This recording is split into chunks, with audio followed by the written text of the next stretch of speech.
ngerti jualan oke. Tapi belum tentu paham agama juga. Jangan dulu bilang jual agama, ini jualan gak ngerti apalagi agama. Saya anak jidatnya bilang jadi lagi di otak deh, buka aja tadi Sunan Abi Dawud gitu. Datang pakai ontak, itu kan buru-buru mau menemui Nabi, itu datang mencium lutut Nabi dan mencium kaki Nabi. Ulama itu banyak kekasih Allah ya. Siapa yang memerangi waliku, aku umumkan perang kepadanya.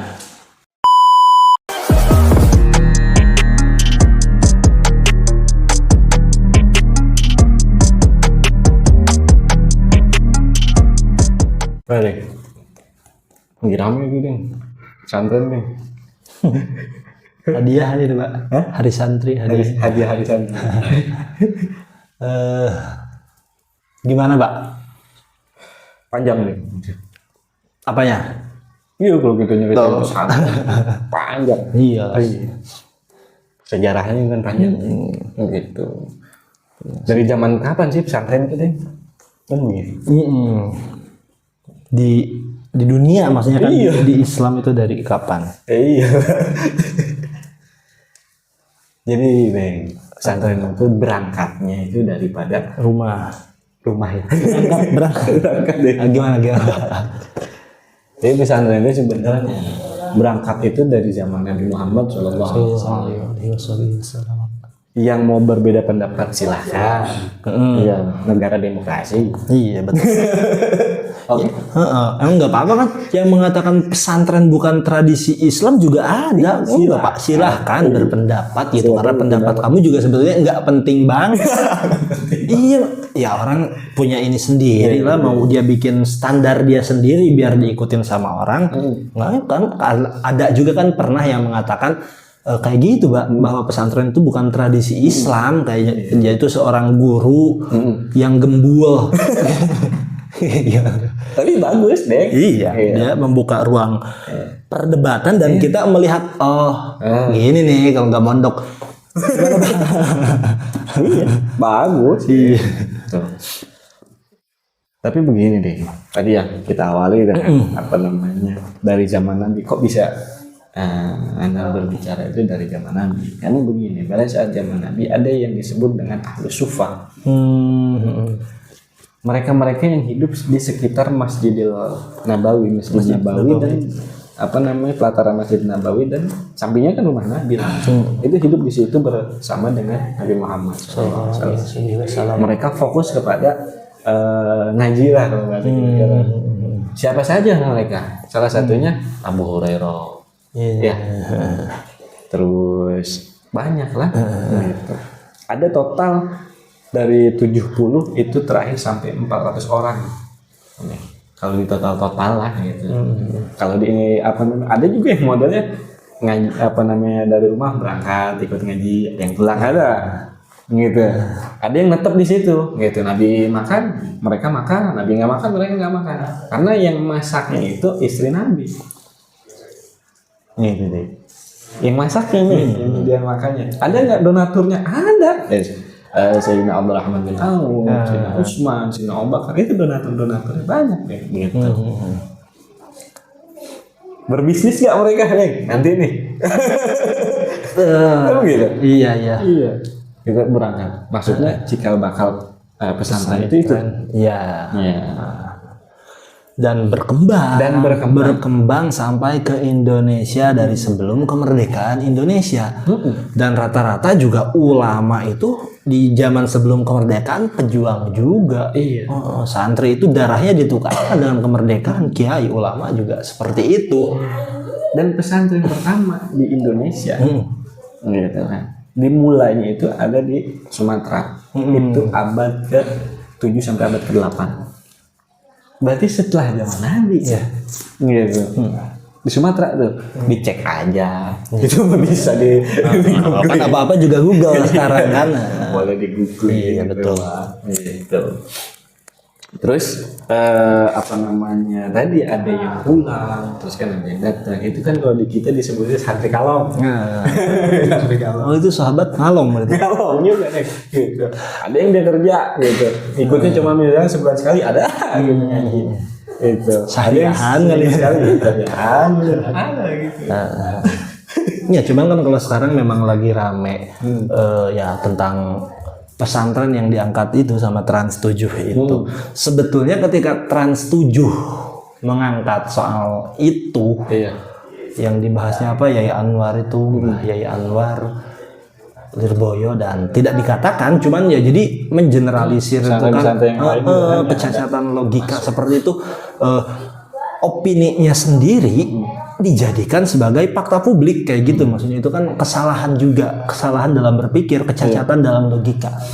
Cuman dari sini kelihatan orang-orang yang katakan apa ya, benci lah gitu. Mungkin ada kebencian, ketidaksukaan kepada oknum-oknum pesantren mungkin, Mbak.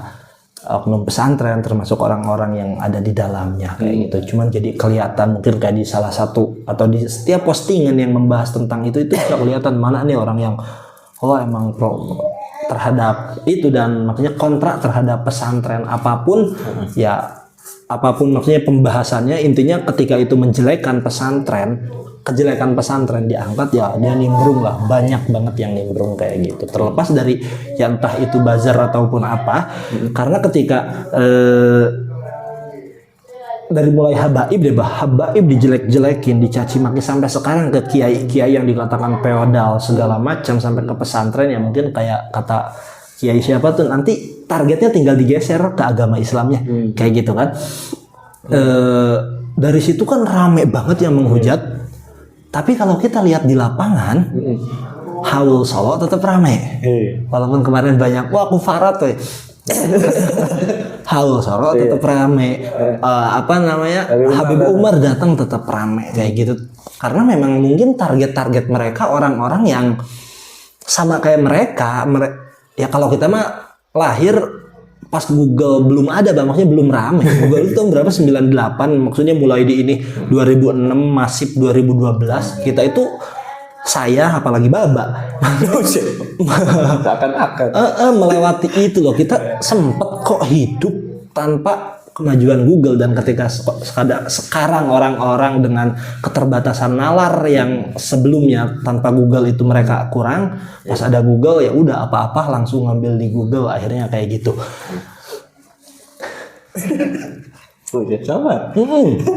Gimana jadi ya seolah sebenarnya nggak, ya bagus juga maksudnya membuka ruang perdebatan, karena ketika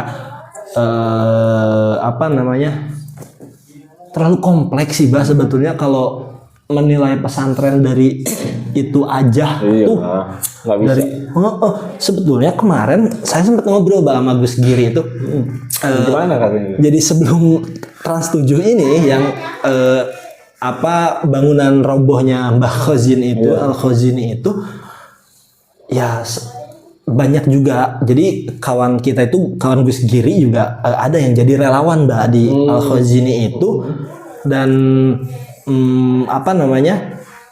yang dikatakan mana dari kiai ini tanggung jawabnya itu semuanya padahal udah di cover semuanya sama Mbah Khozin itu. Cuman memang tidak diangkat sama media yang seperti ini, tidak diangkat gitu. Yang meninggalnya mau bagaimanapun ini tetap nyawa gitu, tetap penting nyawa itu. Jangankan banyak, satu aja tetap penting gitu kan. Mau dia kayak gimana pun ya, kita misalkan orangnya ngaco, ngejelek-jelekin agama orang gitu kan, ya mungkin aja nanti benar gitu, tetap penting gitu kan, walaupun dia ya dungu atau segala tetap penting, mungkin suatu saat akan jadi seseorang yang berpikir juga gitu.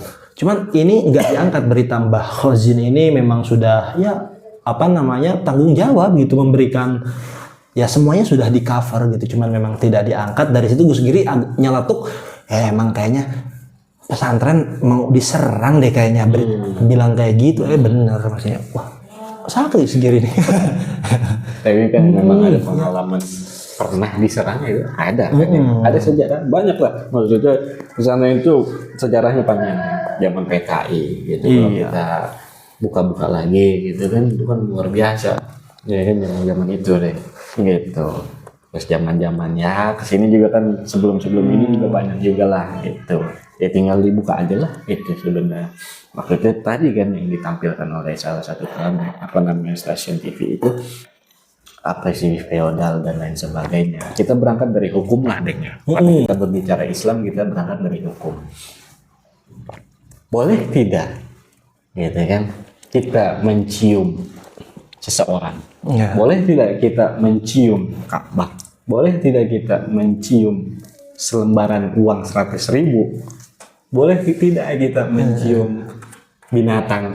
Boleh kita, Banyak gitu.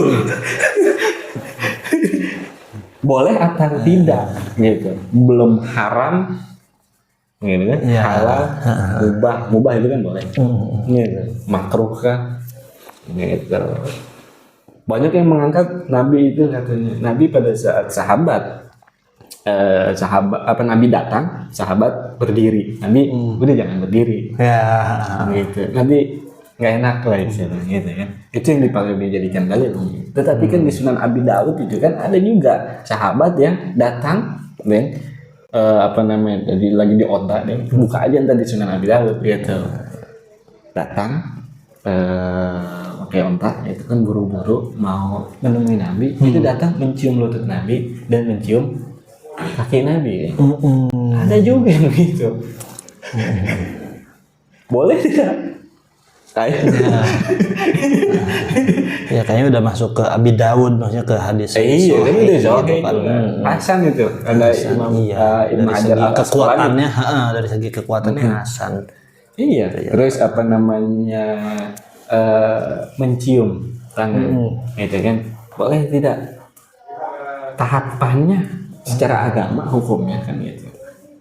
Asalkan jangan sampai kita menyembah kan gitu kalau di agama. Kalau menyembah sih udah sampai ke titik kekufuran. Gitu. Kita nyium duit misalkan, kan nggak nyembah duit. Iya. Banyak. Kita nyium Ka'bah, sujud di depan Ka'bah, ada nyembah Ka'bah. Yang maksudnya yang harus diharamkan itu kan yang mencium, bukan muhrim ya? Iya, maksudnya kan biasanya kan itu tadi ada batasan-batasan agama. Iya. Yang paham itu kan rata-rata orang yang belajar agama, kan gitu. Yang nggak belajar agama ya kita saling belajar, gitu. Kita mari belajar. Gitu. Ada batasan itu. Tetapi kalau sudah konteksnya hukum sosial, hukum adat ya berbeda lagi. Makanya kan ada hukum adat, hukum ya sekarang hukum media sosial, Hukum bola liar, hukum syariat, gitu kan, hukum akal. Ya. Gitu. Menurut sosial ya ada yang kurang pas, gitu kan. Tapi kalau misalkan sosial, taruhlah misalkan hukum adat di sini tuh kebiasaan, kebiasaan misalkan api itu membakar, Ya. gitu kan. Jadi hukum sosial taruhlah misalkan hukum adat, belum hukum media sosial nih, hukum sosial lah, atau hukum budaya gitu. Berbeda-beda, di Sunda begini, di Betawi begini, di Madura begini, di Batak begini, beda-beda tuh. Nggak bisa kita mencampur itu semua juga kan, nggak bisa. Tapi kan sama agama nih, syariatnya standarisasinya seperti ini. Boleh, mubah gitu kan, haram, makruh, halal itu kan. Tapi boleh tidak kita mencium atau jalan ngesot lah istilahnya gitu, atau mencium kaki atau mencium kening gitu seorang yang dimuliakan dalam arti orang-orang soleh, para wali Allah gitu, para ulama, terlebih al ulama warasatul anbiya, yang mewarisi kepada ilmu baginda Nabi itu kan ulama. Iya. Gitu. Kan boleh kalau kita mau pakai hukum syariat. Gitu. Hukum sosial bagaimana? Itu terserah semua. Asal niatnya tidak menyembah kan gitu. Kalau menyembah ya kufur jelas. Itu tadi itu yang poin-poin yang yang lagi rame lah mungkin kan. Ya tadi kita mau pakai hukum yang mana? Jadi itu. Kalau kayak Trans 7 itu kan jadi sebetulnya yang dilukai kan bukan cuman yang ada di video tersebut. Jadi ya mengeneralisir itu, termasuk juga mengambil keputusan tergesa-gesa, juga termasuk kecacatan logika maksudnya. Iya tadi kalau misalkan tadi bahasa Mengeneralisir. agak kurang ini tuh, kurang bisa gitu. Maksudnya begini. Tahu Mindo. Ada 100 orang nih. 100 orang. 5 orang jahat. Apa 100 orang yang ikutan jahat? Orang misalkan Ini orang Betawi ini nih. Kayak ada orang Betawi misalkan ada 5 juta nih misalkan, 5 juta orang. 100 orang jelek. Apa 5 jutanya jelek juga? Iya. Pesantren misalkan yang terdaftar ada 40.000 sampai 50.000. Ada 100 pesantren misalkan. 100 pesantren juga kan di dalamnya ada beberapa santri. Taruh misalkan nih kita bicara ininya 100 pesantren aja. Apa semua pesantren? Iya. Gitu. Dalam satu keluarga ada 10 orang, 2 orang anak nakal. Semua keluarga nih, apa namanya semuanya ikut dibilang nakal kan nggak juga. Gitu. Tadi berangkatnya pesantren di Indonesia kan dari mulai orang yang apa namanya berwibawa yang punya ilmu atau kita sebut kiai lah gitu kan, ulama gitu kan.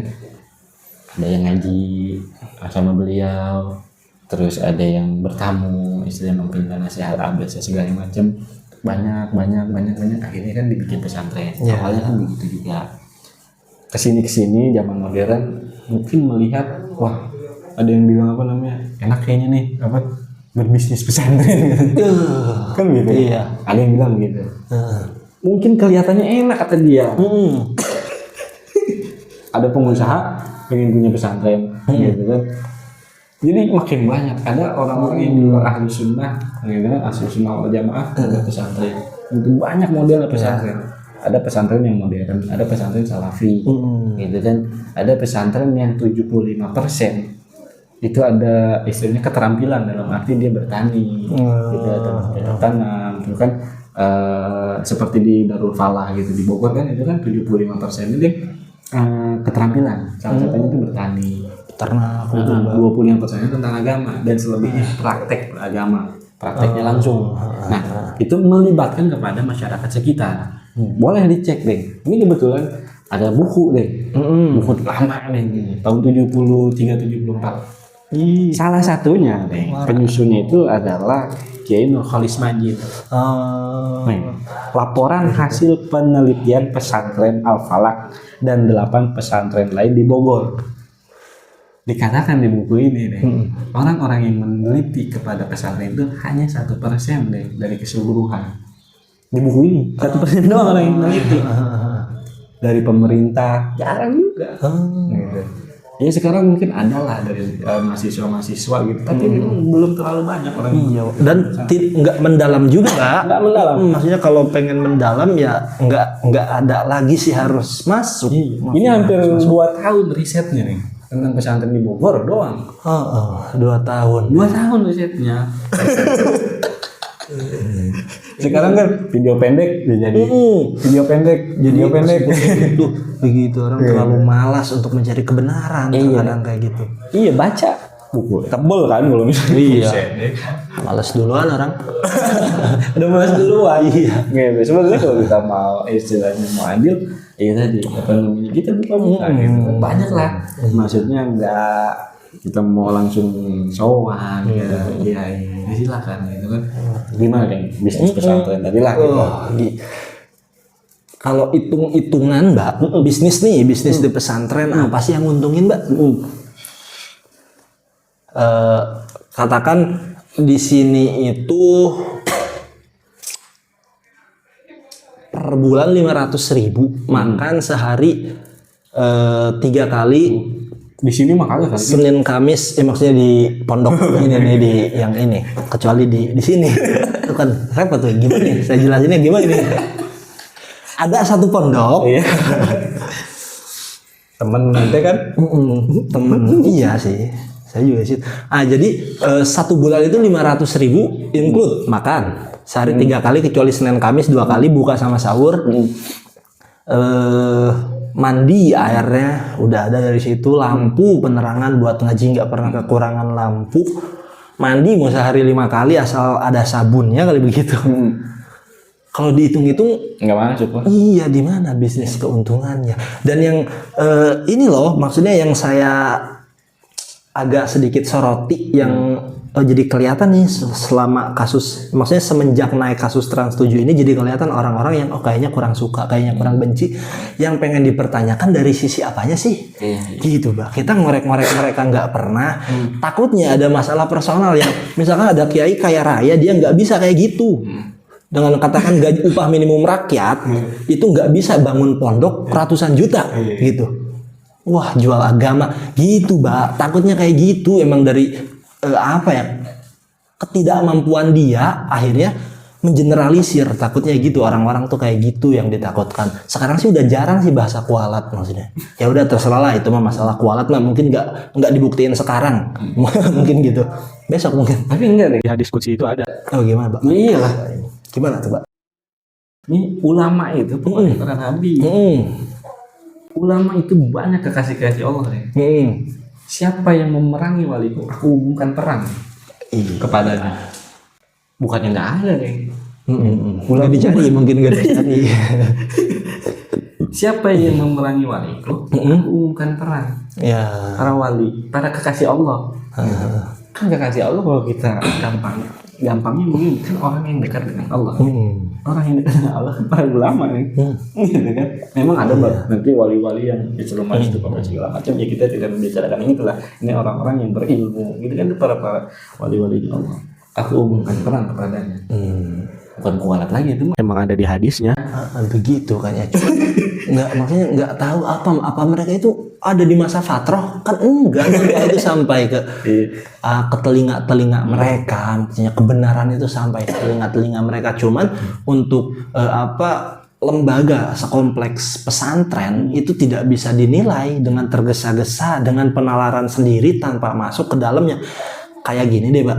Ada satu ember atau satu wadah baskom yang isinya air, terus kita masukin air ke dalam plastik, diikat, terus dimasukin ke ember yang sama. Dua-duanya sama air di dalam ember. Katakan santri itu adalah air yang ada di dalam ember. Terus ada nih segelintir orang yang udah masuk plastik, dimasukin ke dalam ember tersebut. Sama-sama ada di dalam, cuman mereka terhalang dengan plastik tadi. Tetap feel-nya beda. Mereka nggak akan tahu keseluruhannya. Toh mereka nggak akan bisa membaur gitu.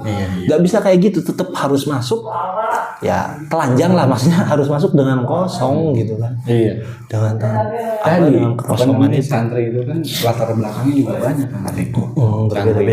Beda-beda. Jadi ada itu modern pernah, salaf pernah. Ya. Dua-duanya pernah. Ya. Gitu. Tadi sebenarnya yang 500.000, anak zaman dulu 350.000 bayaran sebulan. Tahun 2012-an. Gitu. 350.000. Emang kalau dihitung ya dari mana? Ya makan aja, taruh misalkan sehari 3 kali itu, ya. Sehari 3 kali, sekali taruh 10.000. Biasanya 3 kali udah 30.000. 30.000 dikali 30 hari, Plus 900 sudah ketemu dah istilahnya kalau hitung-hitungan gitu. Apalagi yang bisa lama boro-boro. Iya. Malah di pesantren itu kita yang dikasih duit sama kiai. Iya. Malunya sama kiai Dikasih itu. Sekali sebulan sekali kasih beras sama kiai. Duitnya. Ada apa di dapur ya? Udah kalau emang demen. Ada di Sukabumi ada Abu Ya Anizom, Abu Ya Panjalo, dia mau itu tiap hari Jumat ngebagiin duit sama santrinya. Di Cidahu, di Pandeglang, Abu Ya Muntalo sama ngebagiin duit 3. Benar. Buat santai-santai. Iya benar. Udah yang penting mah istilah kayak mah lu nyaman belajar ngaji. Gitu. Ada juga. Iya. Tetapi ada juga yang istilahnya sambil usaha di pesantren ada. Itu bantu-bantu kiai berkhidmat kepada kiai. Orang yang berkhidmat kepada seorang ulama untuk membantu agar ulama itu menyampaikan agamanya lebih mudah kan pahalanya gede. Iya betul. Betul. Kan ada barokah. Kalau di pesantren itu kan barokah. Itu kan Masya Allah. Terus ada yang mendapatkan ilmu gitu kan. Tadi kalau kita mau dapat berkah gitu kan, iya kita berkhidmat gitu sama orang tua, sama guru, gitu kan. Maksudnya dalam arti ada nggak yang usaha? Malahan pesantren itu memperkuat kepada ekonomi bangsa. Contoh nanti, taruhlah yang kemarin Nirboyo tuh, Lirboyo itu ada berapa puluh ribu santri. Sekarang 40.000-an, 38.000 segituan. Pulang masal nih misalkan. Ya. Libur. Oh, kereta berapa? Yang dipakai. Berapa gerbong itu? Bus berapa? Iya. Berapa ribu ekonomi itu berjalan. Penjemputan santri atau misalkan penjengukan sambang orang di sekitar pesantren. Masyarakat di sekitar itu, iya kan, jualan apa segala macam, parkir, penginapan, tempat wisata, gitu karena adanya pesantren. Terus apalagi laundry, yang istilahnya di laundryin si santri kan ada. Itu ekonomi sekitar kayak di sini kan ada sebagian yang di sama orang-orang di masyarakat, itu kan laundry juga. Itu kan naikin ekonomi juga. Hidupkan ekonomi berputar. Karena kan prinsip ekonomi itu kan supply demand. Iya. Maksudnya kenapa yang disorot ini? Kenapa nggak yang judi online? Gitu kan itu justru mati dari situ kan. Maksudnya uang udah nggak berputar lagi, udah aja keluar kayak gitu. Maksudnya itu kalau berbicara kita lagi ngomong benernya nih Husnujon bahwa bisnis pesantren itu kayak gitu. Tapi ada juga orang yang mengatakan jual agama itu enak, maksudnya ya jualan agama. Tolong kasih standarnya. Gimana jual agama itu? Ngomong asal aja ya. Maksudnya jual agama. Saya tahu jualan aja kagak, apalagi agama. Ngerti deh agama, ngerti jualan oke. Tapi belum tentu paham agama juga. Jangan dulu bilang jual agama, ini jualan gak ngerti apalagi agama. Saya anak jidatnya bilang jualan agama. Nah, kalau ada orang atau katakan kiai, penceramah datang ke satu tempat diundang memberikan ilmu dari hasil dia mondok atau segala macam, ya, tujuannya pasti syiar, pasti berdakwah, lalu pulangnya dikasih hadiah, ya kepantasan lah, ada transport juga ke situ, ada tenaga, itu maksudnya mungkin tidak minta atau enggak nuntut gitu. Kalau mungkin ada yang ada namanya manajemennya kayak gitu. Ya itu nanti deh kita bahas lagi. Cuman yang ini dulu nih yang ya memang mereka nggak mematok apapun, datang aja buat pengajian karena orang yang kalau emang udah seneng sama ilmu, ngaji itu udah bisa jadi hobi, Mbak. Ketika berbicara yang berdasarkan ilmu itu udah seneng karena kan ya memang kita berbicara tentang ilmu yang bersambung kepada Rasulullah Shallallahu Alaihi Wasallam yang nggak semua orang paham itu. Kayak tadi kita ngomongin hadis, kayak hadis mursal, hadis musnad, orang nggak tahu tuh kayak gitu tuh. Itu kan di pesantren hadis ahad, hadis mutawatir kayak gitu, hadis mu'an-an, hadis yang an kayak gitu. Itu kan adanya di pesantren gitu. Terus di mana dikatakan jual agama gitu kayak gitu ya orang feedback nggak apa-apa maksudnya kayak gitu. Justru yang dikatakan jual agama itu ketika ada seseorang katakan konten kreator, misalkan dia seorang guru yang dia itu gembul lalu dia membuat tanpa dasar agama yang jelas yang mumpuni, lalu dia membuat konten tentang keagamaan yang isinya nyentil atau bahkan counter kepada lembaga pendidikan agama Islam, itu kan dengan tujuan untuk memperbanyak harta dari YouTube-nya itu baru jual agama. Gitu. Ya kalau kita ngasih pelajaran segala macam dari segi agama, ya di mana dikatakan jual agama atau baba orang yang paham agama, paham hukum, mau datang ke satu atau dikatakan harus menyelesaikan satu permasalahan keluarga. Ada yang bilang, tolong bilangin ini mah halal, padahal perkara itu haram. Dikasih dah duit 20 juta nih Bah gitu. Tolong bilangin perkara ini halal, padahal itu haram. Baba bilang halal, itu jual agama. Kalau kita memberikan ilmu di mana jual agama, kalau konsep jual agama kayak gitu, berarti pendidikan itu memang jualan dong maksudnya. Tapi begini, jadi logikanya gampang. Logika. Sekarang misalkan ada orang punya anak, umur misalkan 5 tahun lah, lagi main nih di jalanan, ada mobil kenceng, diselamatin nih sama satu orang. Kira-kira terima kasihnya gimana? nggak jadi ketabrak nih gara-gara ini. Ya. Itu kalau diciumin apa segala macam gitu kan, itu menyelamatkan kepada kecelakaan Anaknya. iya mungkin lebih kepada kematian mungkin gitu kan. Sekarang ada ulama, ada kiai nunjukin yuk kita bareng nih menuju Allah. Iya kan, terima kasihnya harusnya lebih dari itu apa bagaimana kan gitu. Padahal kalau kayak gitu mendingan ketabrak mati daripada tersesat gitu kan Mbak. Kalau di mending-mending kan, aku pudorore nih. Iya, burung beo, ngoceh.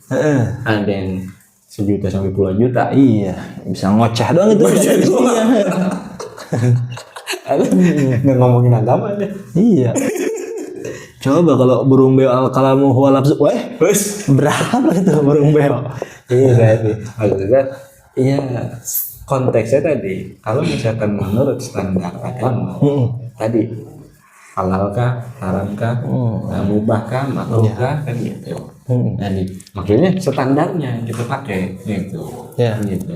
Jadi tadi kalau beda konteks dari hukum sosialnya, ada sebagian orang yang tidak menganggap itu kurang pas. Ya boleh silakan gitu. Dan sebagian orang misalkan atau dari kalangan pesantren itu pas. Ya kan, makarimul akhlak.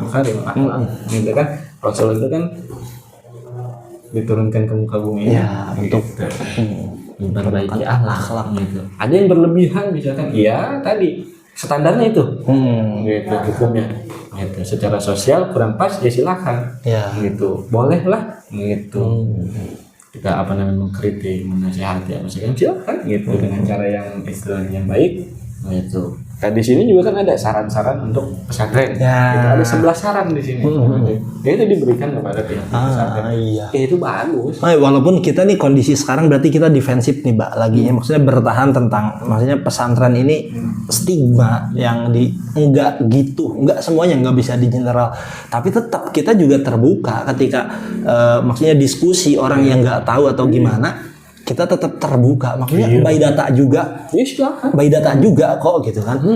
Ini buktinya ada datanya. Kita tidak anti kritik juga kan gitu, maksudnya tetap. Dan bahkan di pesantren di dalamnya juga kita ya menerima kritik. Kalau dikatakan feodalisme itu menutup ruang diskusi, Mbak. Saya sama guru itu sering banget diskusi, bahkan menanyakan langsung pendapat. Menanyakan kayak gini itu kan sama sekali tidak menutup ruang diskusi gitu kan.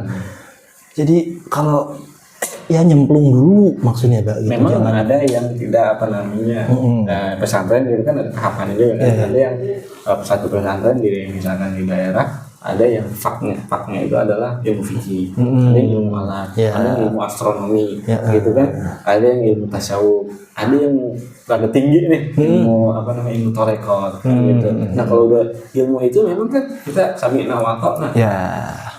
Iya, karena itu beda tingkatannya. Jadi pesantren itu punya tingkatan-tingkatan. Ketika udah melewati semua yang diomongin tadi, baru di titik itu. Jadi jangan serta-merta menilai yang ini dulu ketika belum melewati yang disebut-sebutin tadi. Balik lagi ke tadi, orang yang masuk pesantren itu kan pengen baik. Gitu kan, ada yang pengen baik, ada yang pengen murah. Ada juga di penelitian ini ada orang yang karena pengen anaknya alim, ada menuju Allah. Ada juga orang yang karena tidak punya uang, misalnya keluarganya, misalkan atau anak yatim piatu dimasukkan pesantren. Ada juga karena kayak Imam Ghazali kan awalnya dulu kan. Iya betul. Ya, lihat aja ntar di video yang Imam Ghazali sebelumnya. Iya kan. Terus ada yang karena memang kedekatan daripada keluarga pesantren. Ada juga. Penelitian di sini ada.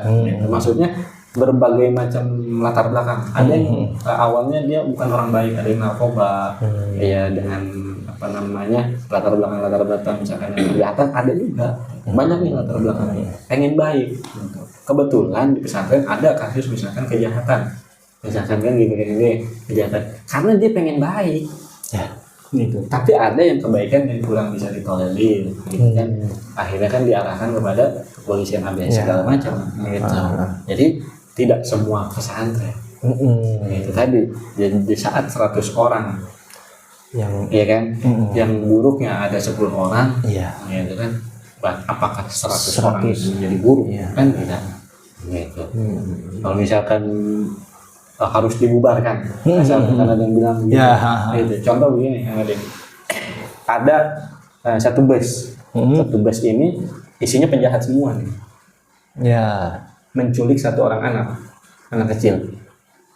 Kata orang tua, misalkan ada orang bilang udah bom aja, orang penjahat semua, yang bayar cuma satu anak kecil. Kata bapaknya gimana? Saya bukan bapaknya, Pak. Iya, otomatis kan, ya jangan, karena kan mau menyelamatkan anak itu semuanya jelek, kecuali satu orang, gitu, kecuali satu orang, itu konteks. Allah pun begitu kan tadi. Di saat satu kampung, di satu kampung nih, Las Vegas misalkan gitu, misalkan Las Vegas lah, itu kan banyak kemaksiatan atau segala macam. Di satu kampung itu ada seorang kiai atau ada satu pesantren, gitu. Allah insya Allah tidak akan menurunkan azabnya, tidak akan menurunkan karena ada satu pesantren itu, gitu, yang tegak menuju Allah, menuju agama itu, gitu. Kenapa terlalu ini banyaknya yang diangkat itu ya yang buruknya, maksudnya kan banyak banget yang bagusnya, kenapa enggak gitu kan. Toh bukan cuma pesantren, kalau soal maksudnya ini lembaga-lembaga pendidikan lain pun tetap ada keburukannya. Tapi kenapa kok kalau pesantren melakukan sebuah atau ada sebuah kesalahan atau keburukan itu kayaknya wah udah buruk banget, padahal kejadian yang sama gitu kan dengan yang terjadi di sekolah umum ataupun di universitas kayak gitu. Tapi ya mungkin itu karena pesantren terlalu dituntut untuk menjadi semua bisa dan takutnya dikultusin saya mah, Pak. Alfa Kalestra Media.